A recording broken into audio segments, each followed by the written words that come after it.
motivate you. I don't want to just inspire you. I want to empower you. So we've been talking about what do beasts do? I don't want to just look like a beast. I don't want to talk like a beast. I want to have beast paraphernalia. I want to be a beast. I want to be in beast mode. I want to do what beasts do. And so I told him yesterday, it was the weirdest thing. I was reading the story about the lion and gazelle, just like you. I was reading the study. I was reading it and I was studying. I would read it over again. I would study. I was examining. I would pull back and I would digest the story. I'm going over the story over and over and over and over. And I'm looking for that thing. I'm looking what makes a lion a lion. I'm looking because if I can find out what makes a lion, I can help you turn that switch on. Because we all have it. That switch is in all of us. It's in a high school dropout. That switch is in someone who was homeless and ate out of trash. That switch exists in all of us. And I knew if I could turn the switch on, and if I could teach you how to turn that switch on.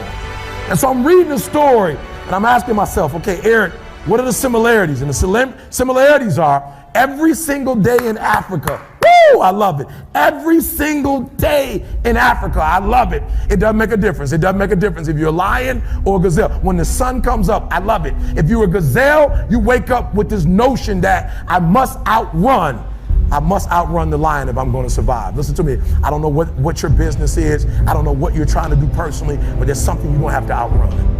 Every single day when you wake up, something you're gonna have to run. For some of you, it's alcohol. For some of you, it's other substances. For some of you, it's depression. For some of you, it's your past. For some of you, it's procrastination.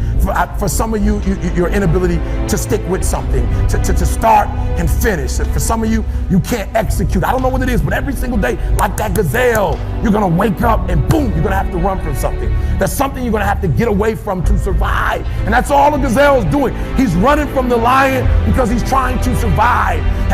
But what's weird is that even though the lion is considered to be one of the most ferocious animals, one of the most dangerous animals, one of the kings of the kingdom, that when the sun comes up in Africa, that the lion has to do something too. Even though he's great, the gazelle's not going to come and just let him eat him up.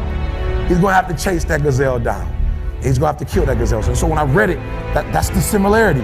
That if it doesn't make a difference if you're a gazelle, it doesn't make a difference if you're a lion. If you're at the top of the game, you still got to work. If you're at the top of your game, you still have to grow.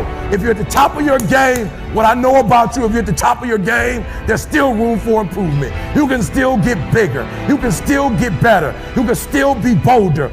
If you are still alive, there's still room for growth.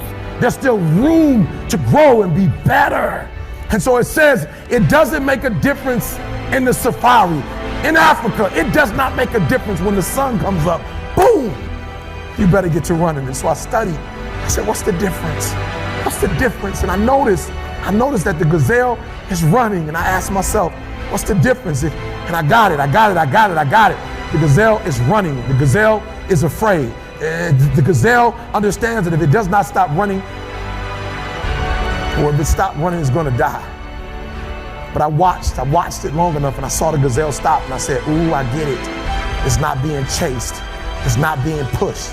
It's not being prodded. Some of us in this room, if we don't have a reward, you're not self-motivated. You're not self-regulated. You don't have that thing inside of you that pushes you. That alarm clock still has to get you up. Why? Because your passion is not waking you up. Your passion is not getting you up. And so I saw it. I said, ooh, the lion does not need to be pushed. The lion does not need anything external. That thing that it needs is inside. And so every single day, the lion wakes up and he runs and chases the gazelle. Why? Because he realizes that if he is to survive, if his kids are to survive, he must eat.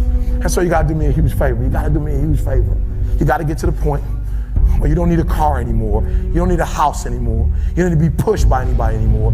Your dreams, your wife is going to push you. Your spouse is going to push you. Your child is going to push you. The need to get better is going to push you. Because you're closer than you're ever going to be, it's going to push you. You don't need anything to push you. Your goals are going to push you. Your dreams are going to push you. The opportunity of a lifetime that happens in this particular time frame is going to push you. It's going to drive you. It's going to make you better. So do me a favor as I leave. You can't be average anymore, 70%. You can't do it. You can't do it and have what you want. You can't give me 70 and be what you want. You can't give me 70 and do what you want. You can't be average anymore. You can't be good anymore. 80%. You can't be good anymore. 80% and have what you want. You can't be good at something and have everything you dreamed of. To make your dreams become reality. To no longer dream them but walk in them. You can't. 90%. You can be good. You can be good. You can be great. But you still won't get it all. I'm telling you. But when you become phenomenal, there's nothing you can't have, nothing you can't do, nothing you can't be. And I believe that you're in this room right now. I believe that we're in the same space right now. I believe we're all in this place together. Listen to me. I believe that we're all in this place together because all of us hate average. None of us want to be good. And for those of us who reach greatness, we have a desire to push past greatness and see what phenomenal looks like.